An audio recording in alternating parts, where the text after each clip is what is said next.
kaya ng Spurs solusyonan ang problema sa New York Knicks. NBA Finals na nga at pare-pareho tayong excited sa mga games dahil ito nga ang 1999 rematch between San Antonio Spurs at New York Knicks. Sabi nga nila, the most forgotten NBA Finals nga ito. Kumbaga, naipaon na sa limot ang seryeng ito kung saan nga dinikdik ni Tim Duncan ng Knicks na pinangungunahan noon ni Sprewell. Tinalo ng Spurs noon ang New York 4-1 ang naging serye nito, kaya nasungkit ng San Antonio ang kauna-unahang kampyonato nito. Balik tayo sa present times. Maraming nagsasabing babawian ng Knicks ang Spurs sa finals.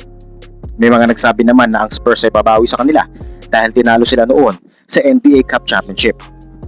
Well, tingin ko mas malakas ang OKC kaysa dito sa New York Knicks.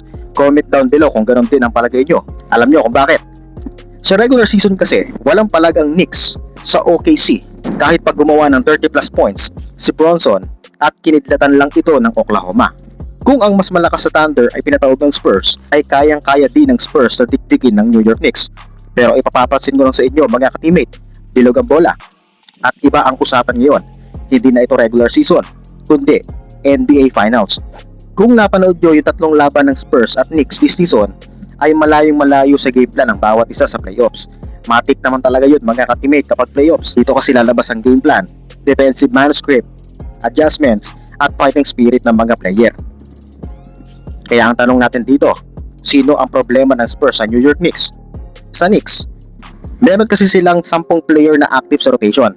Sila Bronson, Hart, Towns, Anunoby, Bridges, Shamet, McBride, Robinson, Alvarado at Clarkson. Therefore, sa first 5 nila ay solid na. Tapos may backup soldier din silang 5 na kaya ding buhatin ng team. Pero ang pinakatingin kong dapat maging primary assignment dito ng Spurs ay si Jalen Bronson, of course. Bakit? Unang-una, clutch gene. Si Bronson ang kumukuha lagi ng fourth quarter at kitang-kita nyo naman ang diskarte, talino at lakas ng katawan nito para makakonect ng crucial basket. Pangalawa, elite passer si Bronson mga ka-teammate. Automatic na may plano ang Spurs ng double team gaya ng ginawa nila kay SGA. Pero mas mahusay ang court vision ni Bronson kaysa kay SGA. Third reason, momentum. Dahil sa kakasweep lang nila sa Cavs, mataas ang confidence ito at ng team na sagupain sino man ang makaharap nila sa finals. Ang magandang tumawag dito kay Bronson tingin ko ay si Stephon Castle na nagawang i-shutdown si SGA physically and mentally. Tapos, babaka pa ni Carter Bryant off the bench. The rest ay kayang-kaya na ng Spurs like Karl Anthony Towns, Josh Hart at Bridges. Tamang play lang sa kanila, no need extra effort. At sa tingin ko, patas lang dito mga ka-teammate. Ito pa ang isang problema ng Spurs. Naglalaro kasi sa 39.6% to 40% ang 3-point percentage ng New York Knicks sa playoffs. At malaking problema yan. Ang New York Knicks ang nangunguna pagdating sa accuracy from Rainbow Arc. Pagpasok ng postseason, halos lahat ng player pumupukol sa labas. Kaya kailangan mag-adjust ng Spurs dito at gumawa ng game plan paano malilimitahan ng mga outside gunner. Mas maganda siguro papagalin ng Spurs ang pace para sa mga 3-pointer. Control the tempo and possession.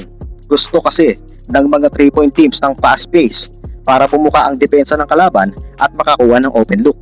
Kumbaga, kapag fast pace, nandoon ang strength nila, kaya mas mabilis o maaga nilang magigain ang momentum. Isa pa, make them uncomfortable. Body check off ball. Ang isa sa dapat maging goal ng Spurs ay pagurin sila sa screens.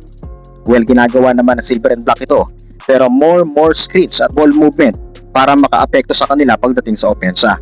Sa first 5 ng Knicks, tingin ko ay may advantage na agad ang Spurs dito. Since hindi naman nagsasabay ang dalawang big man ni Coach Brown, ay lalamunin sila ni Wembanyama sa loob kahit pa sa labas. Sa duelong ito, nananalig ako na kayang-kaya ng Spurs pabagsakin ng New York Knicks. Doon pa lang sa winning formula ng Spurs kung saan ito ang laging pattern ng team, kaya sila nakakatungtong sa finals. Ang Spurs ay mayroong cheat code bigs like Tim Duncan before at ngayon ay si Victor Wembanyama. Sa speedy guards, si Parker noon, si Fox na ngayon.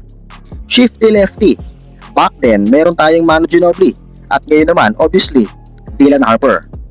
Two-way wing, dati si Kawhi Leonard yan mga ka-teammate, ngayon si Stephon Castle. At isang streaky sharpshooter na noon ay si Danny Green, nowadays ay si Julian Champagnie.